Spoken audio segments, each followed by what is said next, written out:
सीतापुर गांव के आखिरी कोने में दो झोपड़ियां थी। एक में रहती थी मंगलाबाई और दूसरी में थी दयावती बाई। दोनों विधवा थीं, उम्र 70 पार कर चुकी थी। उनके घरों के पास एक छोटा सा टीला था जिस पर संत महात्माओं का आश्रम बना हुआ था। दोनों वृद्धाएं रोज सुबह वहां जाती, झाड़ू पोंछा करती, बर्तन मांजती और कभी कभी संतों के भोजन में भी सहायता कर देती। बदले में आश्रम से कभी अनाज, कभी वस्त्र और कभी कुछ राशन मिल जाता। जीवन का पहिया जैसे तैसे चल रहा था। अरे मंगला, देख तो कितनी अच्छी खुशबू आ रही है। लगता है आज संतों ने खिचड़ी बनाई है। महक से ही मन तृप्त हो रहा है। खिचड़ी में क्या रखा है दया? हमें भी थोड़ा सा अनाज पकाने को दे देते तो पेट भर जाता। ये खुशबू से भला कौन तृप्त होता है? हालांकि दोनों साथ काम करती थी, फिर भी स्वभाव में जैसे धरती आसमान का फर्क था। दयावती सहृदय, करुणामयी, जो थोड़ा भी पाती बांट देती, और मंगला संकुचित हृदय, जोड़ने में विश्वास रखने वाली। अरे मंगला, संतों ने हमें जितना दिया वही बहुत है। संतोष में ही सुख है। तू तो हमेशा उपदेश देती रहती है, जरा जोड़कर न रखे तो बुढ़ापे में पेट कैसे भरेगा। मैं कह देती हूँ, देने बांटने से घर कभी नहीं चलता। और मैं कहती हूँ, बांटने से ही घर चलता है। जो दिया वही एक दिन लौट कर आता है। मंगला, मैंने तो सब जोड़ के रखा है, किसी दिन काम आ जाएगा। कौन जाने कब अपने को ही जरूरत पड़ जाए। मंगला की भौहें तन गई, मगर दयावती की आंखों में गहरी शांति थी। उन दोनों की यही नोकझोंक हर दिन की बात थी। अरे मंगला, तुझे पता है कल मंदिर में क्या हुआ? एक छोटा सा बच्चा मिला मुझे। बेचारा नंगे पांव घूम रहा था। उसके पांव कांटों से भरे थे।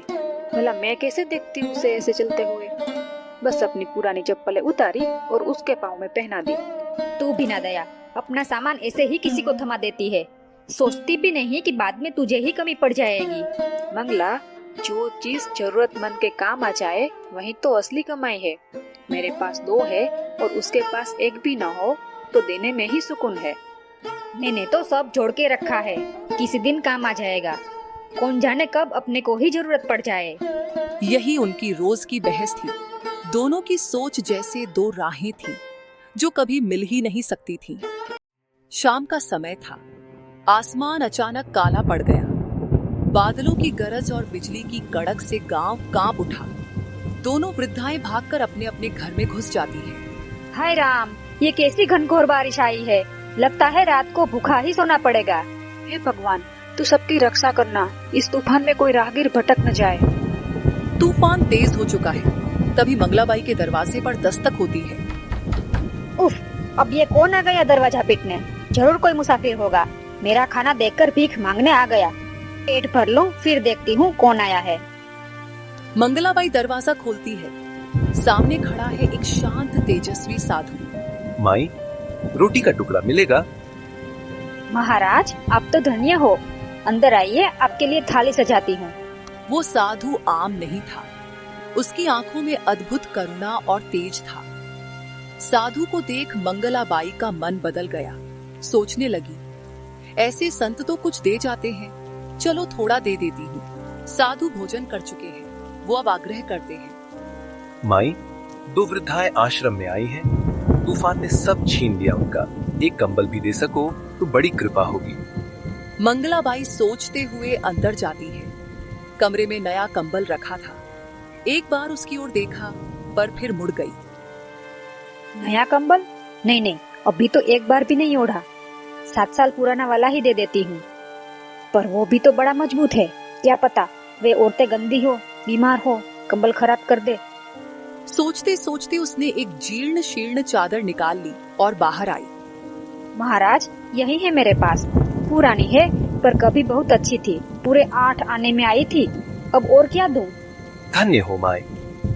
साधु अब दयावती के घर पहुँचते हैं। माई, तूफान ने दो वृद्धाओं का घर छीन लिया। जो कुछ भी ओढ़ने बिछाने को दे सको। हे भगवान, कितना कष्ट होगा उन्हें। मैंने अभी अभी नया कंबल लिया है। महाराज, आप इसे ले जाइए। ये पुराना कंबल, ये रजाई, ये चादर, ओढ़नी, ये सब ले जाइए। रात में कोई भूला भटका आ जाए तो काम आ जाएगा। मैं तो बोरी बिछा कर भी सो लूंगी। फिर वह एक एक कर सब देती जाती है। साधु आशीर्वाद भरे मौन से मुस्कुराकर सब ले लेते हैं। आसमान में भयंकर बिजली चमकती है, जोर की गड़गड़ाहट होती है और दोनों वृद्धाओं के घरों पर बिजली गिरती है।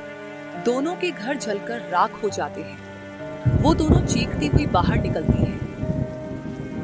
हे राम, सब कुछ चला गया। हाय राम, मेरा सामान, मेरी पोटली, मेरा कंबल। तभी साधु की आवाज सुनाई देती है। इधर आओ माई, चलो मेरे साथ आश्रम में। चलो माई, आश्रम चलो। वो दोनों को आश्रम के कोने में ले जाते हैं। वहीं छप्पर के नीचे सुरक्षित रखा हुआ सारा सामान जो दयावती बाई ने दिया था। ये तेरा है माई, तुझसे जो लिया वो तुझी को वापस मिला। तूने जो दान दिया वो खुद को ही दिया। हे भगवान, तू कितना न्याय प्रिय है। और मेरा? ये लो माई, यही बचा है। जब तुमने दिया तब कहा था बहुत सुंदर थी, 8 आने की आई थी। आज वही तुम्हारा है, बाकी सब चला गया। मैंने तो सिर्फ अपने लिए ही बचाया था। साधु हल्का सा मुस्कुराए। बिजली की चमक ने उनके चारों ओर एक दिव्य प्रकाश फैला दिया। इस संसार में जो तुमने दान दिया वो कभी नष्ट नहीं होता। जो तुमने जोड़ा वो सिर्फ उपयोग भर के लिए है। दान ही सच्ची संपत्ति है। जो तुमने दिया वो ही तुम्हारा है।